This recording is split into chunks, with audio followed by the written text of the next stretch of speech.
Beautiful people, it's me, Pamela, on my YouTube.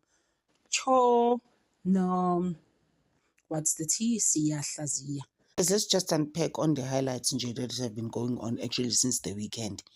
It's a lot, guys, what is going on in South Africa. About the case of Jocelyn, it needs to be solved, this case. There's just a lot of loopholes, Lana. We are manje what's going on with him. Wesley Lombard, ne?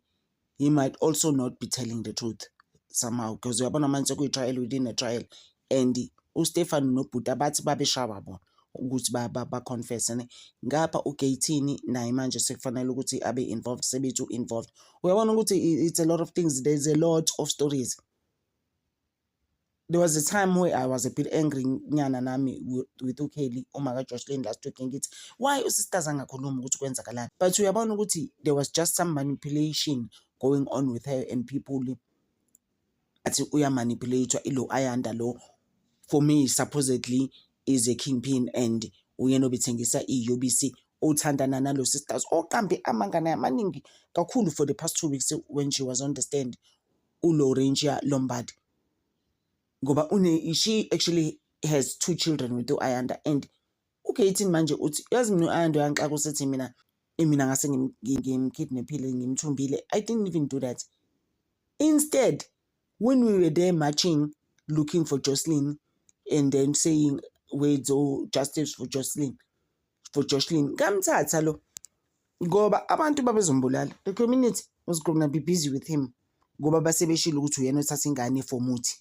So I took him to the police station. La ezoba safe gone. But guys, it's crazy how Ayanda hasn't been arrested, but Ayanda has been implicated quite a few times now for the past week.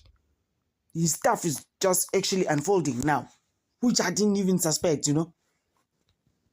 Ukuthi no, Ayanda is involved in this thing. Uyabona ukuthi Ayanda is actually involved, guys, because umuntu kaLaurentia Lombard, and the reason why ngithi Ayanda is involved, uyambona uLaurentia Lombard how she's been for the past 2 weeks. Almost 4 times uLaurentia was unsettled in court all the time, to a point where she broke down, she was carried out the court, she wasn't fine.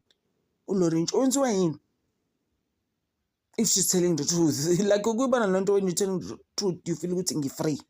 Most I'm telling my story, and my story is the truth. She wasn't fine with Laurentia. Many times she broke down, she cried, she was taken, was wabona nama paramedics outside, bamcheka. She hasn't been okay.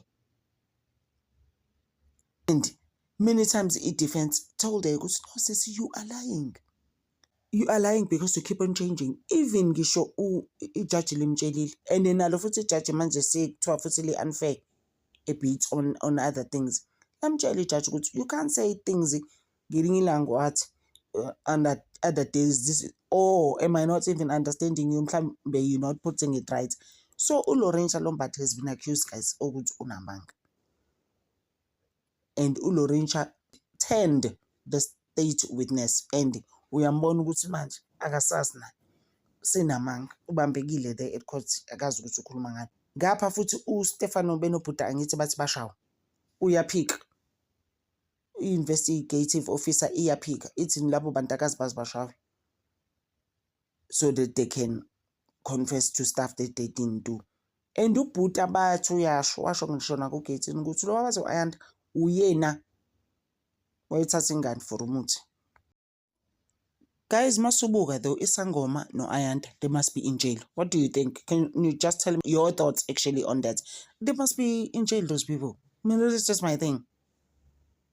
And Gayton Mackenzie uyaconfirm ukuthi, you know what was crazy ngoKelly, mhlambe ke indlela a-reacta ngayo to shock, but hayibo lwasisi wayesephuza i-hot chocolate nathi ehleka, hayibo lwa muntu didn't look like normal mother to me, umuntu onjani no. At some stage she even told one of Gayton's people ukuthi listen, yekani lo nifunana noJocelyn vela kasekho kwasemhlabeni and akekho nje kwasayila eSaldan. Is there anything like that, guys? The stuff that we had in court anyways, those are the things. Uthi Gayton Mackenzie, I was shocked to the core. I was just like, all right, lo mama. uthi uGaty nje uKelly is not innocent at all. Akekho umama nje at some stage uthi he even got like a band to dance, you know, there, and then nje do some music for the children because ingane ziyayithanda that kind of a band. But so I said dance no Kelly. There's nothing like that, guys, when you're searching for your child. There's something about Kelly though. I've always said it as well. And also indaba kaCwecwe futhi naye the 7-year-old lo wadlwengula ngapha eMantatiyele naye into yakhe ayicaci because angithi it started with the principal ethi ngeke aze ayithathe i-DNA, abanye bayithathile kodwa i-DNA. There's a problem there. So there hasn't been any arrests ekhesini kaCwecwe. Bese kuzoba lesi story futhi sangaphela impomps where 58-year-old teacher, right? Ube busy dlwengula ingane ephinda ina 13 since November, ingane qale indlini ise-aggressive ithethisa abantu indinayi baze babona ukuthi khona into engekho right. Base kokugcina uyidlwengule nge-7 zikaMarch ingane. Bathi waba umuntu othi ngiyozibambisa nini watholakala wa-driver off esewumuntu othi use-Hammanskraal ne. But kuthiwa he has actually been arrested now, brothers. 58 guys. Sithatha iy'ngane siy'beke esikoleni sithi sithemba wena wenza izinto ey'nganeni. Ukuyabona. And manje in that community people are like sesisaba nokuyibuyisela iy'ngane manje when they go back after these holidays this week ukuthi asazi phela what's gonna happen. We can't trust anything angithi asazi. It could be more teachers. Siyasaba ukuthi like I was saying with that case yalo mntwana lo ozibulala khona ngapha futhi eLimpopo wendo abamenshina othisha kwi-note yakhe ukuthi uba namagaba abo othisha but sabakaboshwa since November. I'm like, Department of Education, but why do they take time to do stuff and to investigate things nje and check what's going on with the children? Because phela sinesithemba bona kahle qala bona fanele qale bona kube bona abamake sure. This is why when we were growing up there was a saying ukuthi ingane ifunda kakhulu izinto esikoleni not endlini. Ukubona leyo nto. And then there's another one futhi Brits 14-year-old othisha kanti bafuna ney'nganeni ngempela. Like what is this? What is going on here? Hayi guys, ngeke abantu ababoshwe abantu kodwa we are behind uCwecwe futhi as well. We are also behind lento eyenzakala eBrits nase Limpopo. We are supporting those people ngeke. Bese futhi kuzoba ile case le uyakhumbula ngithi ama-patrollers eMary Me in settlement in Soshanguve. The two people ababanjwa, 27-year-old and a 51-year-old, they did actually appear in court. Yeah, things are gonna unfold around those two people because aba-counts wabo guys are 13, including attempted murder, baphethe ibhamu labantu, ammunition, all of those things. Kuningi benza izinto eziyisihluku kabi lapha. Bethatha abantu babulale futhi baphinde babashise. Those are crazy things. Abanye basasa sibhedlela, abanye with burnt wounds. It's not nice. Yeah, nalabo futhi siyabasupporta kakhulu eMary Me informal settlement.